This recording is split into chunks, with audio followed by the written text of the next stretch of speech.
What's up, tribe? How you guys doing? Go ahead and hit that subscribe button. I hope you like this video. Welcome back to this is the Retreat season 1 episode 4. So the reality is this is the finale, but you know it was a weekend long getaway. So how long can they stretch a weekend out? So I think 4 episodes is appropriate. And I like the way they ended it because we ended on a good note. We really did. We start off though. Still dealing with the blow up that Eric had at the end of last episode. He gets up and walks out of the room. And listen, Dior, y'all know I love me some Dior. Y'all know. Dior, who is my spirit animal, was like, well, first of all, Eric already know who he can yell at, who he can blow up at, and who he can't blow up at. Because, like, I know I heard him say that he was going to hit somebody, but I know I didn't hear him say he was going to hit me. And then he was like, and Dre Simba, I'm adding to what Dior said. With all that mouth, that man threatened to hit you, and you ain't had nothing to say. Dior was like, as far as I'm concerned, both of them some scary asses. Like, whatever. So they decided, so Dior, Ariel, and Dre Simba, and Trey, they went to the grocery store to go get food for dinner or whatever. They went to the grocery store, child. Now, I'm going to just go ahead and say this before I forget. Child, they went all the way to the grocery store to get stuff, or they was going to cook on the grill. And Trey was in charge of getting the lettuce. He came back with cabbage.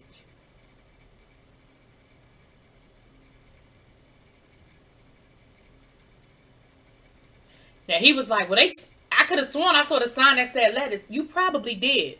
Because it's all in the same section. The produce section. So you probably did see a sign that said lettuce. That don't mean what you picked up was lettuce. And ain't nobody else know. Like, I'm going to put 90% of this, 99% of this on Trey Howard. But nobody saw him put it on the conveyor belt. Nobody saw that going down the conveyor belt. And nobody say, that ain't lettuce. It's cabbage. When y'all looked at the receipt to split up the money, and nobody see cabbage on the receipt instead of lettuce. I'm just saying. I'm putting 99% of it on Trey Howard. But I'm just saying, ain't nobody catch it either. Also, it wasn't a job. It is what it is, honey. It is what it is. So, while they were gone, Reese got his reading. Now, I feel like we were cheated out of everybody else's reading. I don't know if we ran out of time, if they weren't willing to share their reading. I don't know, because I feel like we only got Eric and Reese's. I mean, I would have loved to hear what they said, what was said about Dre Simba.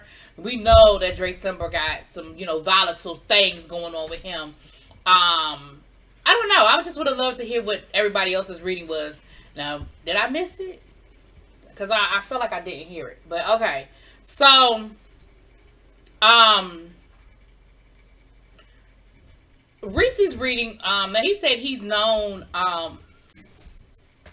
listen, I gotta go with my baby, cast me out on this one, Chakra Khan.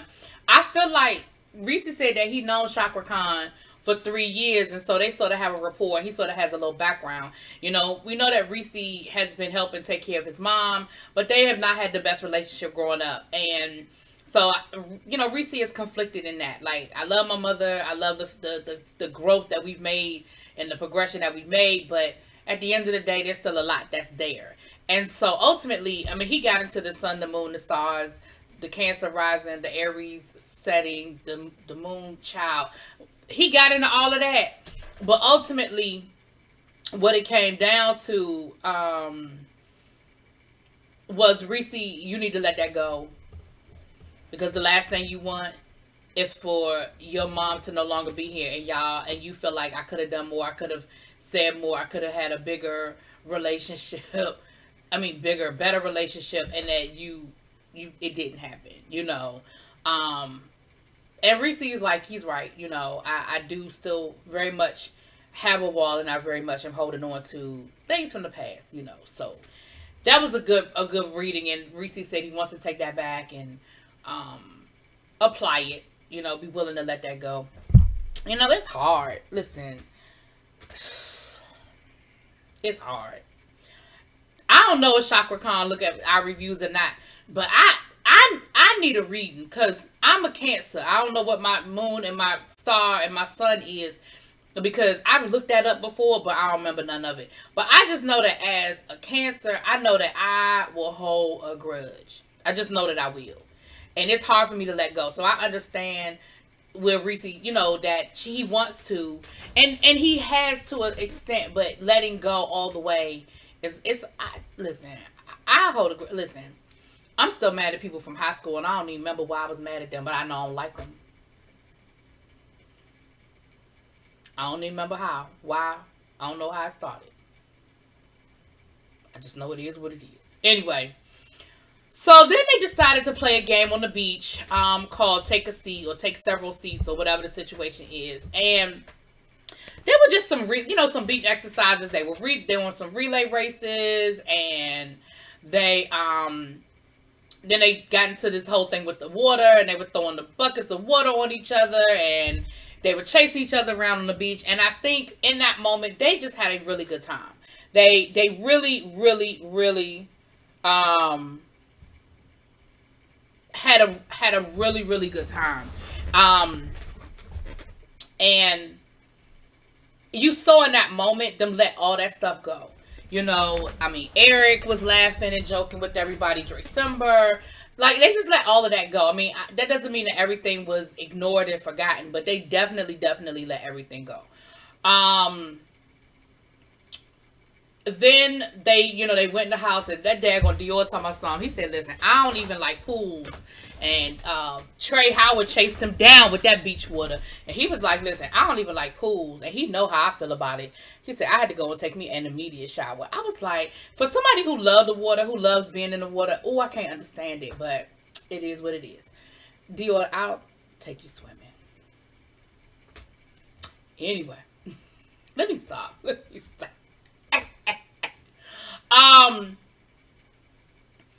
So we had Dre Summer and Eric have a conversation.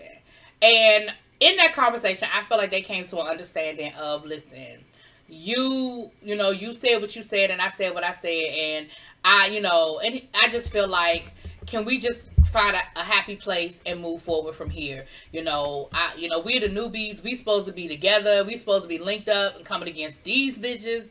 Let's find a way to connect. And Dre Summer did bring up the whole, I still feel like it was shady as hell that you took, what I did say about Trey Howard, it was shady. And I feel like it was shady that you went back and told him. Dre Summer, I just feel like if you said it, listen, my mama told me, don't say nothing once that you can't say twice. If you said it to be shady and you ain't, then, like, my thing is this. You said it,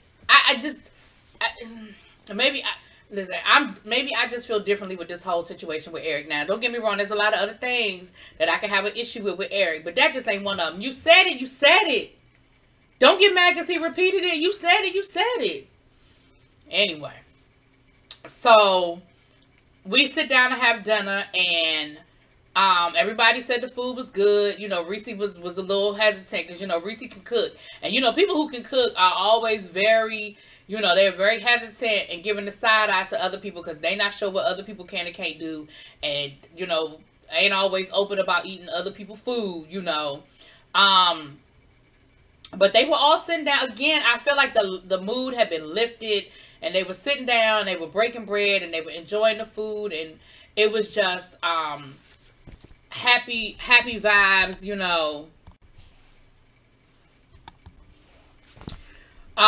Dre Summer, he goes on to speak about how, he's appreciated meeting these new people and how this is the first time in a long time that, he's been around a new group of people that it didn't turn into a disaster. And he sort of referenced, him being on, that other show, and, how things sort of went down with that and everything. And, Ariel said something that I thought was very interesting that I feel like is going to carry us over into Chasing Dallas. She said, I've chosen sides. I've gotten to the point where I've chosen sides, and I'm okay with that. I've decided who I'm rocking with. I've decided who I'm with. And that's what it is. And I found that to be very interesting because I feel like last year on Chasing Dallas, we know that she was always loyal to Dior and Trey Howard because that's her family. But I think that she got the role as bone collector because she did move around from group to group. And she's the kind of person that was like, again, if you said it once, say it twice. You said it to me, you can't repeat it. You know, so I found that to be interesting. And I feel like we're going to see how that sort of will play itself out moving forward. Now, for the final day, the group is doing one last activity, something about give me your heart or leaving your heart or something, where they have to write on, it's like a little heart-shaped piece of paper, and they have to write on there what they're letting go of, you know, what is it they're letting go of. And it became very emotional. And in that moment, we learned again more about this group. Reese opened up again. We knew that if you watched season 1 of Chasing Dallas, you knew that Reese ended up in foster care. You knew that the person he was living with, who was his stepmom, treated him really badly, and he ended up in foster care. And he sort of expanded on that a little bit. When his dad died, he chose to stay with his stepmother. And the sad thing is, I'm sure in his mind, he thought that was going to be the better situation than moving in with his mom. And that woman ended up abusing him. Wouldn't let him check the mailbox. You know, if he wanted to stay after school for extracurricular activities, he had to walk himself home. And she actually ended up fracturing his elbow, which lets you know that there was some abuse as well. And that's how he ended up in foster care. And if I'm correct on this, on Chasing Dallas, he even said that the foster home he lived in, he ended up having to leave because once they realized he was gay, or he came out as being gay, then it was like, well, you can't stay here. So it was really, really rough for Reese from 14 on as far as that's concerned. But he said that he got some closure. He said that she ended up apologizing to him, and that he did not realize how much he needed that closure. You know, and it helped. Well, while this is going on, Dior is getting emotional now. And he opens up and says, you know, I'm listening to Reese, and he said, you know, last year my stepmom passed, and on her deathbed, she apologized to me on how she treated me and my brothers. And I'm just like, why do people have to be getting ready to die for them to admit that they were wrong about something? And I'm like, you know what? That is so valid. Like, that is very, very valid.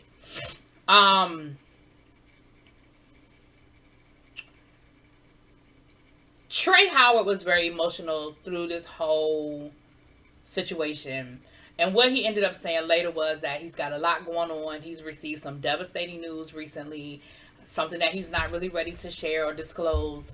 But he didn't realize he would get as emotional as he was in that moment, you know. But he was very emotional. Matter of fact, there was a moment at the end of this episode where he's outside and he is bawling. When I say he is bawling, I mean, you know, you got that good cry. Sometimes we hold stuff in so long and we get that good cry out, and it's that nasty cry, that snotting cry, that when you get done you got a headache kind of cry. That's that kind of cry. And Dior was just holding him. Dior was just holding him and just letting him cry, just letting him get it out. And it was a moment like, oh gosh, it was a heartbreaking moment. Asia opened up and talked about, you know, people wonder why I hate my dad. Well, I hate my dad because he was abusive. And she started talking about the things that her father would do. And it sounded like it was some old heightened masculinity. I probably, you know, like he probably suspected that his child was gay. So I'm going to make my child play sports. I'm going to teach my child how to box. And she said, you know, he, you know, teaching me how to box with, you know, like a grown man. You know, we taking me out to play baseball, and he throwing balls straight at my head, you know. And it sounded like it was that I'm going to beat you into not being gay. That's what it sounded like. And she said, you know, at the end of the day, you have to question, or have to understand, or try to understand, why would somebody that's supposed to love you, take care of you, and protect you, why would they do this to you? And then when people want to know or understand why you're not so quick to trust and so quick to be open up to others, because when the people who's supposed to love you the most betray you, it's kind of hard to trust that somebody that don't even know you or owe you anything would have your back. And so I was like, you know, when you hear that, again, it just helps you understand these things. And what I can appreciate is Ariel was like, listen, before all y'all come up in the comments and got something to say, don't be telling me who I need to forgive. Don't be telling me what I need to do and how I need to think. At the end of the day, y'all ain't been through what I've been through. Y'all don't know what I know. Y'all don't have the insight. So don't come for me. Because I feel the way I feel, and it's going to be what it's going to be, and I don't really give a fuck how you feel about it. And I was like, I'm here for it. Because, again, let me wind back to the beginning. I don't forgive. I don't give a fuck who you are. And I thank God that I have had wonderful parents and great relationships with my siblings and aunts and uncles and grandparents and all of that. But please understand that if I had the experience of the, you know, abusiveness and all of that, I ain't forgiving. Fuck you and the horse you rode in on. Moving on. And Dre Summer said, you know, that he was touched by people who opened up, and he said, you know, I'm not very open and I'm working on that, and that's why I ain't really say nothing, because I'm just not ready, you know, but I can applaud and appreciate what they chose to share with us and their stories that they chose to tell us. And it was definitely touching. Again, you know, it's always easy for us, and I say this as a reviewer, it's always easy for us to stand on the outside and judge and have our opinions and things like that. But, you know, the reality is until you walk a mile in somebody's shoes, you know what I'm saying? Dre Summer said that he's choosing to leave his heart to people who he opened himself up to, or something to that effect. And I felt like he was talking about his former friend who he was really good friends with, and they have fallen out now. That's been very public all over on the internet down to the Instagram. So you know, again, I mean, I still feel the way I feel, and I'm going to say what I got to say, but it's definitely good to hear the insight. And everybody basically said that they learned something, that they feel like they're leaving the retreat better than when they got there, that they hope that they can take these things back with them to Dallas, into their real lives, and apply what they've learned, remember the lessons that were learned. And I can honestly say that I can honestly appreciate it. I think it was a great show. Visually, the visuals was really, really good. The only complaint, but I ain't gonna say complaint, the only criticism is, you know, we saw the people filming a lot. Like, y'all's angles was a little screwed up. We saw y'all a whole lot filming. But other than that, I mean, that's it. That's minor. That's a small thing. That's no big deal. But it was good, y'all. It was really good. And last night on Instagram Live, on the after show, Reese G was talking to some of the members of Atlanta, Chasing Atlanta, and asked, would they be interested in doing something like this for Chasing Atlanta? And I would be here for it. I would be here for it. Reese even said something like a family reunion type show where the two, and maybe even three, because I know Chasing LA is filming now, you know, come together and maybe do something like this with the groups from different casts. I'm here for all of it. I'm here for all of it. Especially, I'm here for the, you know, we all like the mess. That's what gets ratings. That's what makes people talk. But I'm definitely here for when we find resolution, when we can find common ground. And I can appreciate that we left there. Now, we know that some bullshit done went down since they left, and there's been some drama with other situations. But I can definitely appreciate in that moment. So anyway, I was here for you guys. Y'all let me know what y'all think. Drop it in those comments. Peace.